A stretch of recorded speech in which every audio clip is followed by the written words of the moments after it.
ദൈവത്തിൻ്റെ വിലയേറിയ നാമത്തിന് മഹത്വമുണ്ടാകട്ടെ. ഇന്ന് രാത്രിയിലും സന്നിഹിതരായിരിക്കുന്ന എല്ലാ പ്രിയപ്പെട്ടവരെ ഓർത്ത് ദൈവത്തെ സ്തുതിക്കുകയും മഹത്വപ്പെടുത്തുകയും ചെയ്യുന്നു. വീണ്ടും ഒരു പ്രാവശ്യം കൂടെ ദൈവത്തിൻ്റെ വിലയേറിയ വചനവുമായി നിങ്ങളുടെ മുമ്പാകെ നിൽക്കുവാൻ ദൈവമായ കർത്താവ് സഹായിച്ചല്ലോ. അതിനായിട്ട് ദൈവത്തെ നന്ദിയോടുകൂടെ സ്തുതിക്കുകയും മഹത്വപ്പെടുത്തുകയും ചെയ്യുന്നു. നാം കഴിഞ്ഞ ക്ലാസ്സിൽ ചിന്തിച്ച വിഷയത്തിൻ്റെ തുടർമാനമായ ചില വിഷയങ്ങളിലേക്ക് ഇന്ന് രാത്രിയിലും നാം പ്രവേശിക്കുകയാണ്. ദൈവം ആവശ്യമായ കൃപ നൽകിത്തന്ന് നമ്മുടെ ആത്മീക വർധനവിന് ഇന്നത്തെ ക്ലാസ് കാരണമായി തീരേണ്ടതിന് ദൈവജനം പ്രാർത്ഥനയോടുകൂടെ ദൈവം മുമ്പാകെ ആയിരിക്കണമെന്ന് വളരെ വിനയമായിട്ട് ഞാൻ ഓർമ്മിപ്പിക്കുന്നു. നാം കഴിഞ്ഞ ക്ലാസ്സിൽ ചിന്തിച്ചത് എങ്ങനെയാണ്? ദൈവത്തിൻ്റെ വിശുദ്ധ മന്ദിരത്തെ പണിവീൻ എന്ന് ദാവീദ് തൻ്റെ ജനത്തോട് സംസാരിക്കുന്നതായ വാക്ക് ഉദ്ധരിച്ചുകൊണ്ടാണ് നാം കഴിഞ്ഞ ക്ലാസ്സിൽ ചില കാര്യങ്ങൾ ഓർക്കുവാൻ തക്കവണ്ണം ഇടയായിത്തീർന്നത്. ദൈവത്തിൻ്റെ വിശുദ്ധ മന്ദിരത്തെ പണിയണം. മനുഷ്യനാണ് അല്ലെങ്കിൽ മനുഷ്യരെ കൊണ്ടാണ് അത് പണിയിക്കുവാനായിട്ട് ദൈവം താല്പര്യപ്പെട്ടത് എന്നുള്ളത് കഴിഞ്ഞ ക്ലാസ്സിൽ നമുക്ക് ഓർക്കുവാൻ തക്കവണ്ണം ഇടയായിട്ട് തീർന്നു. ഈ വിശുദ്ധ മന്ദിരം ദൈവാലയത്തോട് ബന്ധപ്പെട്ടാണ് പഴയ നിയമത്തിൽ വായിക്കുവാനായിട്ട് കഴിയുന്നതെങ്കിൽ പുതിയ നിയമത്തിലേക്ക് വരുമ്പോൾ നാം അത് ഓർക്കുകയുണ്ടായി. വിശുദ്ധ മന്ദിരം എന്ന് പറയുന്നത് നമ്മെ ഓരോരുത്തരെയും ഉദ്ദേശിച്ചാണ് എന്നുള്ളത് കൊരിന്ത്യർക്ക് എഴുതിയ 1-ാം ലേഖനം 3-ാം അധ്യായത്തിന്റെ 16-ഉം 17-ഉം വാക്യങ്ങളിൽ നിന്നും 1 കൊരിന്ത്യർ 6-ാം അധ്യായത്തിന്റെ 19-ാമത്തെ വാക്യത്തിൽ നിന്നും ചിന്തിപ്പാനായിട്ട് നമുക്ക് ഇടയായിട്ട് തീർന്നു. ദൈവത്തിൻ്റെ മന്ദിരമാക്കി എന്നെയും നിങ്ങളെയും ഈ ഭൂമിയിൽ ദൈവമായ കർത്താവ് സ്ഥാപിച്ചിരിക്കുകയാണ്. വിശുദ്ധ മന്ദിരമായിട്ട് ദൈവത്തിൻ്റെ ആത്മാവ് നമ്മെ പണിതിരിക്കുകയാണ്. ഈ വിശുദ്ധ മന്ദിരത്തിൻ്റെ പണി ഇന്നും തുടർന്നുകൊണ്ടിരിക്കുകയാണ്. ദൈവസഭയോടുള്ള ബന്ധത്തിലും വ്യക്തിപരമായിട്ടും ഒക്കെയുള്ളതായ കാര്യങ്ങൾ കഴിഞ്ഞ ക്ലാസ്സിൽ നമുക്ക് ചിന്തിക്കുവാനായിട്ട് ഇടയായിട്ട് തീർന്നു. ഇനി ഞാൻ ആ ഭാഗത്തേക്ക് പോകുന്നില്ല, കാരണം ധാരാളം കാര്യങ്ങൾ മുമ്പോട്ട് നമുക്ക് ചിന്തിക്കുവാനായിട്ട് ഉണ്ടല്ലോ. അതായത് ദൈവത്തിൻ്റെ വിശുദ്ധ മന്ദിരത്തെ പണിയുവാനായിട്ട് ദൈവം താല്പര്യപ്പെട്ടപ്പോൾ അതിന് അടിസ്ഥാനപരമായ 2-3 കാര്യങ്ങൾ കഴിഞ്ഞ ക്ലാസ്സിൽ ഓർമ്മിപ്പിച്ചത് നിങ്ങൾ ഓർക്കുന്നുണ്ടാകും എന്ന് ഞാൻ വിചാരിക്കുന്നു. ഒന്നാമതായിട്ട് നാം ചിന്തിച്ചത് നാം രക്ഷിക്കപ്പെട്ടവരായിരിക്കണം. രക്ഷയോടുള്ള ബന്ധത്തിൽ ദൈവത്തിൻ്റെ ആത്മാവ് നമ്മെ സഹായിച്ചു. നാം രക്ഷിക്കപ്പെടുവാൻ കർത്താവ് കൃപ ചെയ്തു. ആ രക്ഷയോടുള്ള ബന്ധത്തിൽ നമ്മെ കൊണ്ട് ദൈവത്തിൻ്റെ ആത്മാവ് പണി തുടരുന്നതായ നിലയിൽ കാണുവാനായിട്ട് കഴിയുന്നുണ്ട്. നാം രക്ഷിക്കപ്പെട്ടവരായിരിക്കണം എന്ന് പറയുമ്പോൾ പത്രോസിന്റെ 1-ാം ലേഖനം 1-ാം അധ്യായത്തിൽ നിന്നും 3 പ്രധാനപ്പെട്ടതായിരിക്കുന്ന വാക്കുകൾ നാം കഴിഞ്ഞ ക്ലാസ്സിൽ ഓർത്തതാണ്. നിങ്ങളത് ഓർക്കുന്നുണ്ടാകും എന്ന് ഞാൻ വിചാരിക്കുന്നു. ഒന്ന്, നാം വിളിക്കപ്പെട്ടവരാണ് എന്ന് രേഖപ്പെടുത്തിയിരിക്കുന്നു. വിളിക്കപ്പെട്ടവർ കർത്താവിൻ്റെ മുന്നറിവിന് ഒത്തവണ്ണം ആത്മാവിന്റെ ശുദ്ധീകരണം പ്രാപിക്കുവാനായിട്ട് നമ്മെ വിളിച്ചിരിക്കുന്നു എന്നുള്ളതായ ആ വിലയേറിയ സത്യം പത്രോസ് തന്റെ അനുവാചകരുടെ മുമ്പാകെ ഓർമ്മിപ്പിക്കുന്നത് നമുക്ക് മനസ്സിലാക്കുവാനായിട്ട് കഴിയുന്നുണ്ട്. അതിന്റെ വിശദാംശത്തിലേക്ക് ഞാൻ പോകുന്നില്ല. കഴിഞ്ഞ ക്ലാസ്സിൽ നാം അത് വിസ്തൃതമായി ചിന്തിച്ചതാണ്. രണ്ടാമത്തെ പ്രയോഗം പത്രോസിന്റെ 1-ാം ലേഖനം 1-ാം അധ്യായത്തിൽ പത്രോസ് പറയുന്നത് അതിന്റെ 5-ാമത്തെ വാക്യത്തിൽ നാം വീണ്ടും ജനിച്ചിരിക്കുന്നവർ ആകണം. അപ്പോൾ ദൈവത്തിന്റെ വിശുദ്ധ മന്ദിരത്തെ പണിയുവാനായിട്ടുള്ള നമ്മുടെ ഭാഗത്തെ യോഗ്യത എന്ന് പറയുന്നത് നാം രക്ഷിക്കപ്പെട്ടവരായിരിക്കണം എന്നുള്ളതാണ്. രക്ഷിക്കപ്പെടുക എന്ന് പറഞ്ഞാൽ ആ വാക്കിന്റെ അർത്ഥം നാം ദൈവത്തിനായി വേർതിരിക്കപ്പെടുക എന്നുള്ളതാണ്. രണ്ടാമത്തെ പ്രയോഗം നാം വീണ്ടും ജനിച്ചിരിക്കുന്നവർ ആയിരിക്കണം. വീണ്ടും ജനനം എന്ന് പറയുന്നത് ഏറെ പ്രാധാന്യമർഹിക്കുന്നതായ കാര്യമായിട്ട് ദൈവത്തിന്റെ വചനത്തിൽ കാണുവാനായിട്ട് കഴിയുന്നുണ്ട്. നാം വീണ്ടും ജനിപ്പിക്കപ്പെട്ടവർ ആയിരിക്കണം. ദൈവത്തിന്റെ വചനത്താൽ, കെടുന്ന ബീജത്താൽ അല്ല, കെടാത്തതിനാൽ ജീവനുള്ളതും നിലനിൽക്കുന്നതുമായ ദൈവ വചനത്താൽ തന്നെ നാം വീണ്ടും ജനിച്ചിരിക്കേണ്ടതിന്റെ ആവശ്യകത ദൈവത്തിന്റെ ആത്മാവ് വളരെ സ്പഷ്ടമായി, വളരെ വ്യക്തമായി ദൈവത്തിന്റെ വിലയേറിയ വചനത്തിൽ നിന്നും ദൈവത്തിന്റെ ആത്മാവ് നമ്മോട് സംസാരിച്ചു കൊണ്ടിരിക്കുകയാണ്. നാം വീണ്ടും ജനിച്ചിരിക്കുന്നവരായിരിക്കണം. സ്വർഗത്തിൽ സൂക്ഷിച്ചിരിക്കുന്നതും ക്ഷയം മാലിന്യം വാട്ടമെന്നില്ലാക്കുന്ന അവകാശത്തിനായിട്ട് ദൈവം നമ്മെ വീണ്ടും ജനിപ്പിച്ചിരിക്കുകയാണ്. ആ വാക്കിന് ഒരുപാട് അർത്ഥവ്യാപ്തി ഉള്ളതായിട്ട് കഴിഞ്ഞ ക്ലാസ്സിൽ ഞാൻ ചിന്തിച്ചതാണ്. ഇനി അവിടേക്ക് പോകുവാനായിട്ട് സാധിക്കുകയില്ല, ധാരാളം സമയം അതിന് ആവശ്യമായിരിക്കുന്നല്ലോ. മൂന്നാമത്തെ പ്രയോഗം എന്ന് പറയുന്നത് നിങ്ങൾ മറന്നു പോകാതിരിക്കാൻ വേണ്ടി ഞാൻ ഓർമ്മിപ്പിക്കുകയാണ്. പത്രോസിന്റെ 1-ാം ലേഖനം 1-ാം അധ്യായത്തിന്റെ 18-ാമത്തെ വാക്യത്തിൽ നാം ഇങ്ങനെ വായിക്കുണ്ടായി, നാം വീണ്ടെടുക്കപ്പെട്ടവരാണ്. അപ്പൊ ഈ 3 പ്രയോഗങ്ങൾ യാതൊരു കാരണവശാലും മറന്നു പോകരുത്. നാം വേർതിരിക്കപ്പെട്ടവരാണ്, നാം വീണ്ടും ജനിക്കപ്പെട്ടവരാണ്, നാം വീണ്ടെടുക്കപ്പെട്ടവരാണ്. ഇത് 3ഉം ഒരു വിഷയത്തോടുള്ള ബന്ധത്തിലാണ് പരിശുദ്ധാത്മാവ് സംസാരിക്കുന്നത് എന്നുള്ളത് നമുക്കറിയാവേണ്ടതായ കാര്യമാണ്. രക്ഷയോടുള്ള ബന്ധത്തിലാണ് ഈ 3 പ്രയോഗങ്ങളും കാണുവാനായിട്ട് കഴിയുന്നത് എന്നുള്ളതിന് യാതൊരു സംശയവുമില്ല. എന്നാൽ ഒരു കാര്യം ഇവിടെ ഗൗരവമായി ശ്രദ്ധിക്കണം. ഈ ഒരു അനുഭവം, ഇതിനെ ഒരു അനുഭവം എന്ന് വിശേഷിപ്പിക്കട്ടെ. എന്താണ് ആ അനുഭവം? ഒന്ന്, നാം ദൈവത്തിനായി വേർതിരിക്കപ്പെട്ടിരിക്കുന്ന ആ അനുഗ്രഹീതമായ ഒരു അനുഭവം നമ്മിൽ ഉണ്ടാകേണ്ടത് ആവശ്യമാണ്. വീണ്ടും ജനിച്ചിരിക്കുക എന്നതായത് ഒരു അനുഭവമായിട്ട് കാണാൻ കഴിയുന്നുണ്ട്. ആ ഒരു ആത്മീക അനുഭവം നമ്മിൽ ഉണ്ടാകേണ്ടത് ഏറ്റവും അത്യാവശ്യമായ കാര്യമാണ്. മറ്റൊരു കാര്യം, നാം വീണ്ടെടുക്കപ്പെട്ടവരാണ്. കർത്താവ് നമ്മെ വീണ്ടെടുത്തിരിക്കുന്നത് എങ്ങനെയാണ്? പൊന്ന് വെള്ളി മുതലായിരിക്കുന്ന അഴിഞ്ഞു പോകുന്ന വസ്തുക്കളെ കൊണ്ടല്ല, ക്രിസ്തു എന്ന നിർദോഷവും നിഷ്കളങ്കവുമായ കുഞ്ഞാടിന്റെ വിലയേറിയ രക്തം തന്ന് നമ്മെ വീണ്ടെടുത്തിരിക്കുകയാണ്, സ്വന്തമാക്കിയിരിക്കുകയാണ്. മുതൽ കൊടുത്തിട്ടാണ്, അല്ലെങ്കിൽ മുതലിനോട് ചേർത്ത് കർത്താവിന്റെ ജീവനെ തന്നെ നൽകി തന്നിട്ടാണ് നമ്മെ വീണ്ടെടുത്തിരിക്കുന്നത് എന്നുള്ളത് ഏറ്റവും പ്രാധാന്യമർഹിക്കുന്നതായ കാര്യമായിട്ട് ഇരിക്കുന്നു.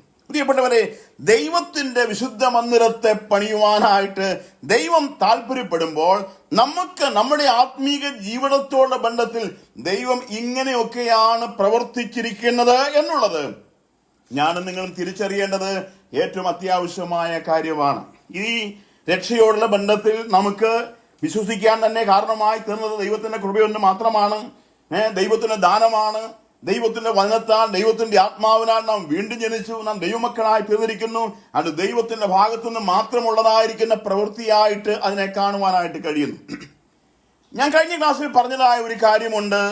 ദൈവം താൻ തന്നെ അത് ചെയ്തപ്പോൾ ഇന്ന് നാം ചിന്തിക്കുവാൻ ആഗ്രഹിക്കുന്നതായ കാര്യം, ഒരു വിശുദ്ധ മന്ദിരത്തെ പണിയുവാനായിട്ട് നമ്മോട് ആവശ്യപ്പെടുമ്പോൾ നമ്മുടെ ഓരോരുത്തരുടെയും ഭാഗത്ത് നിന്ന് ഉണ്ടാകേണ്ട ഉത്തരവാദിത്തങ്ങൾ വളരെ വലുതായിട്ടാണ് ദൈവത്തിന്റെ വചനം നമ്മെ ഓർമ്മിപ്പിക്കുന്നത്. ഇന്ന് രാത്രിയിൽ ആ ഒരു വിഷയമാണ് നിങ്ങളുടെ മുമ്പാകെ കൊണ്ടുവരുവാനായിട്ട് ഞാൻ താല്പര്യപ്പെടുന്നത്. ഉപോദ്ബലമായിട്ട് പല കാര്യങ്ങൾ ഇതിനോട് ചേർത്ത് ചിന്തിക്കേണ്ടതായിട്ടുണ്ട്. ചില കാര്യങ്ങളൊക്കെ കുറിച്ച് വെച്ചിട്ടുണ്ട്. ദൈവത്തിന്റെ ആത്മാവ് ഇന്ന് രാത്രിയിൽ നമ്മെ സഹായിക്കുമാറാകട്ടെ എന്ന് പ്രാർത്ഥിക്കുന്നു. വിശുദ്ധ മന്ദിരത്തെ പണിയുമ്പോൾ കൊരിന്ത്യർക്കെതിരെ 1-ാം ലേഖനം 3-ാം അധ്യായത്തിന്റെ 16-ാമത്തെ വാക്യത്തിൽ നാം കഴിഞ്ഞ ക്ലാസ്സിൽ വായിച്ചതാണ്. ദയവ് ചെയ്ത് ആ വാക്യം ജോസുമോനെ ഇന്ന് രാത്രിയിൽ നമുക്ക് ഒരു പ്രാവശ്യം കൂടെ വായിച്ചു കേൾക്കാം. കൊരിന്ത്യർക്കെതിരെ 1-ാം ലേഖനം 3-ാം അധ്യായത്തിന്റെ 16-ാമത്തെ വാക്യം. നിങ്ങൾ ദൈവത്തിന്റെ മന്ദിരമെന്നും ദൈവത്തിന്റെ ആത്മാവ് നിങ്ങളെ വസിക്കുന്നു എന്നും അറിയുന്നില്ലയോ?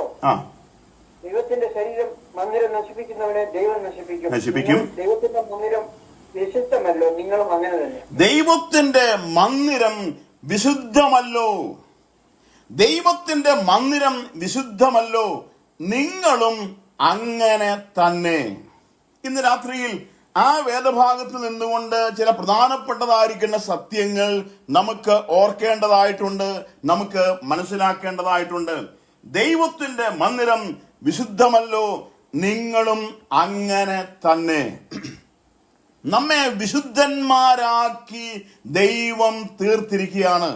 ദൈവമന്ദിരത്തിന്റെ പണി നടത്തുവാനായിട്ട് താല്പര്യപ്പെടുമ്പോൾ ഞാനും നിങ്ങളും വിശുദ്ധന്മാരെ കൊണ്ടാണ് വിശുദ്ധ മന്ദിരത്തിന്റെ പണിയെ ദൈവം നടത്തുവാനായിട്ട് താല്പര്യപ്പെട്ടിരിക്കുന്നത് എന്നുള്ളത് വളരെ ശ്രദ്ധയോടുകൂടെ ഞാനും നിങ്ങളും മനസ്സിലാക്കേണ്ടത് ഏറ്റവും അത്യാവശ്യമായ കാര്യമാണ്.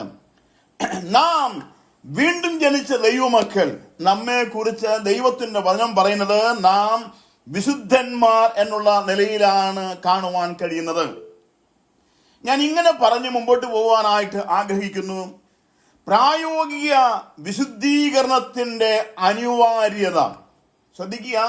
പ്രായോഗിക വിശുദ്ധീകരണത്തിന്റെ അനിവാര്യത വിശുദ്ധ മന്ദിരത്തിന്റെ പണിയോടുള്ള ബന്ധത്തിൽ ഏറ്റവും അത്യാവശ്യമായ ഒരു ഘടകമായിട്ടിരിക്കുന്നു. ദൈവജനമേ, ഇതൊരൽപ്പം പ്രാധാന്യമർഹിക്കുന്നതായ വിഷയമാണ്. അല്പം ഗൗരവമായി ചിന്തിക്കേണ്ടതായിരിക്കുന്ന വിഷയവും ആണ്. അതുകൊണ്ട് ഇന്ന് രാത്രിയിൽ ഞാൻ വളരെ വ്യക്തമായ ചില സത്യങ്ങളിലേക്ക് കൊണ്ടുപോകുവാനായിട്ട് താല്പര്യപ്പെടുകയാണ്. പ്രാർത്ഥനയോടുകൂടെ നമുക്ക് തുടരുവാൻ കർത്താവ് നമ്മെ സഹായിക്കുമാറാകട്ടെ. പ്രായോഗിക വിശുദ്ധീകരണത്തിന്റെ അനിവാര്യത നമ്മുടെ ഓരോരുത്തരുടെയും ജീവിതത്തിന് ഈ വിഷയത്തിൽ വളരെ പ്രാധാന്യത ഉള്ളതായിട്ടാണ് നമുക്ക് തിരുവെഴുത്തിൽ നിന്നും മനസ്സിലാക്കുവാനായിട്ട് കഴിയുന്നത്. പ്രായോഗിക വിശുദ്ധീകരണത്തിന്റെ അനിവാര്യത ദൈവത്തിന്റെ വിശുദ്ധ മന്ദിരം പണിയുന്നതിന് ഏറ്റവും അത്യാവശ്യമായ ഘടകമായിരിക്കുന്നു. ഞാൻ ഒന്നും കൂടെ പറയാനായിട്ട് ആഗ്രഹിക്കുന്നു. പ്രായോഗിക വിശുദ്ധീകരണത്തിന്റെ അനിവാര്യത ദൈവത്തിന്റെ വിശുദ്ധ മന്ദിരം പണിയുന്നതിന് വളരെയധികം അത്യാവശ്യമായ ഒരു ഘടകമായിട്ടാണ് ദൈവത്തിന്റെ വചനം നമ്മെ ഓർമ്മിപ്പിക്കുന്നത്. ദൈവത്തിന്റെ നിവാസമാകേണ്ടതിന് ദൈവം നമ്മെ പണിതപ്പോൾ നാം ശുദ്ധീകരിക്കപ്പെട്ടവരായി തീർന്നു. ഞാൻ പറഞ്ഞ വാക്ക് മനസ്സിലാകുന്നുണ്ടോ? ദൈവത്തിന്റെ നിവാസമാകേണ്ടതിന് ദൈവം നമ്മെ പണിതപ്പോൾ നാം ശുദ്ധീകരിക്കപ്പെട്ടവരായി തീർന്നു. നാം സ്ഥാനീയമായ ശുദ്ധീകരണത്തിലേക്ക് ദൈവത്തിന്റെ ആത്മാവ് നമ്മെ കൊണ്ടുവരുവാനിടയായി. നാം വായിച്ചു കേട്ടു 1 Corinthians 3 അധ്യായത്തിന്റെ 17-ാമത്തെ വാക്യത്തിൽ, ദൈവത്തിന്റെ മന്ദിരം വിശുദ്ധമല്ലോ, നിങ്ങളും അങ്ങനെ തന്നെ. ഞാൻ ഈ വിഷയത്തെ കുറിച്ച് ചില കാര്യങ്ങൾ കഴിഞ്ഞ പല ദിവസങ്ങളായി ധ്യാനിച്ചു കൊണ്ടിരിക്കുകയാണ്. പല സമയങ്ങളിലായിട്ട് ദൈവത്തിന്റെ വലിയൊരു വനം ശ്രദ്ധിക്കുവാൻ തക്കവണ്ണം ഇടയായിട്ട് തീർന്നു. ഇങ്ങനെ ശ്രദ്ധിക്കുക. റോമാലേഖനം 6, 7, 8 അധ്യായങ്ങൾ ഞാൻ പറഞ്ഞത് ഓർത്തിരിക്കുക, അല്ലെങ്കിൽ കുറിച്ചു വെക്കുക. റോമാലേഖനം 6, 7, 8 അധ്യായങ്ങൾ നാം സൂക്ഷ്മമായി പരിശോധിച്ചാൽ, അതായത് വിശുദ്ധീകരണത്തിന്റെ 3 ഘട്ടങ്ങൾ വ്യക്തമായി ഈ അധ്യായങ്ങളിൽ കാണുവാനായിട്ട് കഴിയുന്നുണ്ട്. ഞാൻ നിർത്തി ഒന്നും കൂടെ പറഞ്ഞുതരാം. റോമാലേഖനം 6-ാം അധ്യായം, 7-ാം അധ്യായം, 8-ാം അധ്യായം, 6, 7, 8 അധ്യായങ്ങൾ നാം സൂക്ഷ്മമായി പരിശോധിച്ചാൽ വിശുദ്ധീകരണത്തിന്റെ 3 ഘട്ടങ്ങൾ ഈ 3 അധ്യായത്തിലായിട്ട് കാണുവാൻ കഴിയുന്നുണ്ട്. ഇത് വളരെ പ്രധാനപ്പെട്ടതായ ഒരു പഠനമായതുകൊണ്ട് എല്ലാവരും ഈ കാര്യം ശ്രദ്ധിക്കുകയും മനസ്സിലാക്കുകയും ചെയ്യണമെന്ന് ഞാൻ ദൈവനാമത്തിൽ ഓർമ്മിപ്പിക്കുന്നു. 6-ാമത്തെ അധ്യായം നാം ശ്രദ്ധിക്കുമ്പോൾ, റോമാലേഖനം 6-ാം അധ്യായം നാം ശ്രദ്ധിക്കുമ്പോൾ, സ്ഥാനീയമായ വിശുദ്ധീകരണത്തെ കുറിച്ചാണ് ദൈവത്തിന്റെ ആത്മാവ് സംസാരിക്കുന്നത്. പൊസിഷണൽ സാന്റിഫിക്കേഷൻ, സ്ഥാനീയമായ വിശുദ്ധീകരണം. എന്നാൽ 7-ാമത്തെ അധ്യായത്തിലേക്ക് നാം കടന്നു വരികയാണെങ്കിൽ, 7-ാമത്തെ അധ്യായത്തിൽ ദൈവത്തിന്റെ ആത്മാവ് പറയുന്നത് ഇങ്ങനെയാണ്: പ്രോഗ്രസീവ് സാന്റിഫിക്കേഷൻ, അഥവാ വർദ്ധിച്ചു വരുന്നതായ വിശുദ്ധീകരണത്തെ കുറിച്ചാണ് റോമാലേഖനം 7-ാമത്തെ അധ്യായം നമ്മോട് സംസാരിക്കുന്നത്. ഓരോ ദിവസങ്ങളിലും ഓരോ സമയങ്ങളിലും നമ്മുടെ ആത്മീക ജീവിതത്തിൽ വർദ്ധിച്ചു വരേണ്ടതായ വിശുദ്ധീകരണത്തെ കുറിച്ച് പൗലോസ് റോമയിലുള്ള വിശ്വാസികളെ ഗൗരവമായിട്ട് ഈ പാഠം പഠിപ്പിക്കുകയാണ്. ന്യായപ്രമാണത്തിൽ നിന്നും വിലയ്ക്ക് വാങ്ങപ്പെട്ടതായിരിക്കുന്ന യഹൂദന്മാരോട് ദൈവത്തിന്റെ ആത്മാവ് വളരെ ഗൗരവമായി സംസാരിക്കുകയാണ്. വർദ്ധിച്ചു വരുന്നതായ, അല്ലെങ്കിൽ വളർന്നു വരുന്നതായിരിക്കുന്ന ഒരു വിശുദ്ധീകരണം, ഒരു വിശുദ്ധീകരണം നമ്മുടെ ആത്മീയ ജീവിതത്തിൽ ഏറെ അത്യാവശ്യമായ ഘടകമാണ്. എന്നാൽ 8-ാം അധ്യായത്തിലേക്ക് കടന്നു വരുമ്പോൾ പൗലോസ് റോമയിലുള്ള വിശ്വാസികളെ ഓർമ്മിപ്പിക്കുന്ന വളരെ പ്രധാനപ്പെട്ടതായിരിക്കുന്ന മൂന്നാമത്തെ കാര്യം കാണാൻ കഴിയുന്നുണ്ട്. 8-ാം അധ്യായത്തിൽ പ്രായോഗിക വിശുദ്ധീകരണത്തെ പറ്റിയാണ് ദൈവാത്മാവ് സംസാരിക്കുന്നത്. Practical sanctification. ഈ 3 കാര്യങ്ങൾ വളരെ അടിസ്ഥാനപരമായ നിലയിൽ ഞാൻ നിങ്ങളും മനസ്സിലാക്കേണ്ടത് ഏറ്റവും അത്യാവശ്യമായ കാര്യമാണ്. Positional sanctification, progressive sanctification and practical sanctification. ഈ 3 വാക്കുകളും ആത്മീയ ജീവിതത്തിൽ വളരെയധികം പ്രാധാന്യമർഹിക്കുന്നതായ കാര്യമായിട്ട് ഇരിക്കുന്നു. ഞാൻ ചില വാക്യങ്ങൾ നിങ്ങളുടെ മുമ്പാകെ ഓർമ്മിപ്പിക്കുവാനായിട്ട് പോവുകയാണ്. ഫിലിപ്പ് മാത്യു ജോസ്മോൻ ദയവ് ചെയ്ത് 3-4 വാക്യങ്ങൾ ഒന്ന് വായിച്ച് എന്നെ ഒന്ന് സഹായിക്കണമെന്ന് ഞാൻ ഓർമ്മിപ്പിക്കുകയാണ്. ശുദ്ധീകരണത്തെ കുറിച്ച് അല്ലെങ്കിൽ അതായത് സ്ഥാനീയമായ വിശുദ്ധീകരണത്തെ കുറിച്ച് ദൈവത്തിന്റെ ആത്മാവ് സംസാരിക്കുന്നതായ ചില വാക്യങ്ങൾ ദയവായിട്ട് ശ്രദ്ധിക്കുക. എബ്രായ ലേഖനം 10-ാം അധ്യായത്തിന്റെ 10-ാമത്തെ വാക്യം. എബ്രായ ലേഖനം 10-ാം അധ്യായത്തിന്റെ 10-ാമത്തെ വാക്യം. ആ ഇഷ്ടത്തിൽ നാം യേശുക്രിസ്തു ഒരിക്കലായി കഴിച്ച ശരീരയാഗത്താൽ വിശുദ്ധീകരിക്കപ്പെട്ടിരിക്കുന്നു. അവിടെ ഒരു വാക്ക് ശ്രദ്ധിക്കണം, വിശുദ്ധീകരിക്കപ്പെട്ടിരിക്കുന്നു. വിശുദ്ധീകരിക്കപ്പെടുമെന്നല്ല, വിശുദ്ധീകരിക്കപ്പെട്ടിരിക്കുന്നു എന്ന് പറയുമ്പോൾ ആ വാക്ക് ഏത് കാലത്തിൽ, ഏത് ടെൻസിലാണ് ഉപയോഗിച്ചിരിക്കുന്നത് പ്രിയപ്പെട്ടവരെ, നമുക്കതറിയാവുന്ന കാര്യമാണ്. 2-ാമത്തെ വാക്യം നോക്കുക. എബ്രായ ലേഖനം തന്നെ 10-ാം അധ്യായത്തിന്റെ 14-ാമത്തെ വാക്യം ശ്രദ്ധിച്ചു നോക്കുക. 10-ാം അധ്യായം. അവൻ വിശുദ്ധീകരിക്കപ്പെടുന്നവർക്ക് സദാകാലത്തേക്കും സൽഗുണപൂർത്തി വരുത്തുമെന്നല്ല, വരുത്തിയിരിക്കുന്നു. വിശുദ്ധീകരിക്കപ്പെട്ടിരിക്കുന്നവർക്ക്, പെടുന്നവർക്കല്ല, പെട്ടിരിക്കുന്നവർക്ക്. അതും ഏത് ടെൻസിലാണ് ഉപയോഗിച്ചിരിക്കുന്നത്. ഇനി എബ്രായ ലേഖനം 13-ാം അധ്യായത്തിന്റെ 12-ാമത്തെ വാക്യം നോക്കുക. 13-ാം അധ്യായത്തിന്റെ 12-ാമത്തെ വാക്യം. അങ്ങനെ യേശു സ്വന്തം രക്തത്താൽ ജനത്തെ വിശുദ്ധീകരിക്കേണ്ടതിന് നഗരവാതിലിന്റെ പുറത്ത് വെച്ച് കഷ്ടം അനുഭവിച്ചു. ജനത്തെ വിശുദ്ധീകരിക്കേണ്ടതിന് ഓൾറെഡി ആ കാര്യം സംഭവിച്ചു കഴിഞ്ഞു. നമ്മുടെ കർത്താവായ യേശുക്രിസ്തു പാളയത്തിന് പുറത്ത് കഷ്ടം അനുഭവിച്ചു വിശുദ്ധീകരിക്കപ്പെടേണ്ടതിന്. ഇനി ഒരു വാക്യം കൂടെ. യോഹന്നാൻ എഴുതിയ 1-ാം ലേഖനം 1-ാം അധ്യായത്തിന്റെ 7-ാമത്തെ വാക്യം. നമുക്ക് വളരെ പരിചയമുള്ള വാക്യമാണല്ലോ. 1 യോഹന്നാൻ 1-ാം അധ്യായത്തിന്റെ 7-ാമത്തെ വാക്യം. അവൻ വെളിച്ചത്തിലിരിക്കുന്നവരെ നാം വെളിച്ചത്തിൽ നടക്കുന്നുവെങ്കിൽ നമുക്ക് നമ്മെ കൂട്ടായ്മയുണ്ട്. അവന്റെ പുത്രൻ യേശുവിന്റെ രക്തം സകല പാപവും പോക്കി നമ്മെ ശുദ്ധീകരിക്കും. അവന്റെ പുത്രനായ യേശുവിന്റെ രക്തം സകല പാപവും പോക്കി നമ്മെ ശുദ്ധീകരിക്കുന്നു. പ്രിയപ്പെട്ടവരെ, ഈ വായിച്ചായിരിക്കുന്ന എല്ലാ വാക്യങ്ങളിലും കാണുവാൻ കഴിയുന്ന വളരെ പ്രധാനപ്പെട്ടതായ ഒരു കാര്യം, ഇത് പാസ്റ്റ് ടെൻസിൽ സംഭവിച്ചിരിക്കുകയാണ്, കഴിഞ്ഞ കാലത്ത് സംഭവിച്ചിരിക്കുന്നതാണ് എന്ന് പറയുമ്പോൾ സ്ഥാനീയമായ വിശുദ്ധീകരണത്തോടുള്ള ബന്ധത്തിലാണ് ധന്യനായിരിക്കുന്ന പൗലോസ് ഈ കാര്യം ദൈവജനത്തെ ഓർമ്മിപ്പിക്കുന്നത്. ഇതെത്ര വ്യക്തമാണ് നോക്കുക. നമ്മുടെ കർത്താവായ യേശുക്രിസ്തുവിന്റെ ശരീരയാഗത്താൽ ഞാനും നിങ്ങളും ശുദ്ധീകരിക്കപ്പെടുവാനിടയായി തീർന്നിരിക്കുന്നു. ആ ഇഷ്ടത്തിൽ യേശുക്രിസ്തു നമുക്ക് വേണ്ടി കഴിച്ച ശരീരയാഗത്താൽ നമ്മെ ദൈവം ശുദ്ധിമാന്മാരാക്കി തീർത്തിരിക്കുന്നു. എത്രയോ പ്രാധാന്യം അർഹിക്കുന്നതായ ഒരു കാര്യമായിട്ടാണ് ഇത് ഇരിക്കുന്നത്. ഞാൻ മുമ്പോട്ട് പോകട്ടെ. ശുദ്ധീകരണത്തിന്റെ പ്രായോഗിക വശമാണ് നാം ആകുന്ന വിശുദ്ധ മന്ദിരത്തിന്റെ പണിക്ക് അത്യാവശ്യമായിരിക്കുന്നത്. ഞാൻ ഒന്നും കൂടെ എടുത്തു പറയാം. സ്ഥാനീയമായി നാം ശുദ്ധീകരിക്കപ്പെട്ടിരിക്കുന്നു, നാം ദൈവമക്കളായി തീർന്നിരിക്കുന്നു, നാം വീണ്ടും ജനിച്ചിരിക്കുന്നു, നമ്മെ വിലയ്ക്ക് വാങ്ങിയിരിക്കുന്നു, നാം വീണ്ടെടുക്കപ്പെട്ടവരാണ്, നാം വിശുദ്ധന്മാരായി തീർന്നിരിക്കുന്നു. എന്നാൽ ശ്രദ്ധിക്കുക, ശുദ്ധീകരണത്തിന്റെ പ്രായോഗികമായ വശമാണ് നാം ആകുന്ന വിശുദ്ധ മന്ദിരത്തിന്റെ പണിക്ക് ആവശ്യമായിരിക്കുന്നത്. അതുകൊണ്ട് പ്രായോഗിക വിശുദ്ധീകരണം എന്നുള്ളത് നമ്മുടെ ജീവിതത്തിലെ ഏറ്റവും അത്യന്താപേക്ഷിതമായ ഒരു ഘടകമായിരിക്കുന്നു. പ്രായോഗിക വിശുദ്ധീകരണം, അതിന്റെ വിശദമായിരിക്കുന്ന ഒരു പഠനത്തിലേക്കാണ് നാം പോകുന്നത്. സമയം വളരെ കുറവാണ്, എങ്കിലും വളരെ പെട്ടെന്ന് ചില കാര്യങ്ങൾ ആ വിഷയത്തെ ചിന്തിക്കണം എന്നാണ് ഞാൻ കർത്താവിൽ താല്പര്യപ്പെടുന്നത്.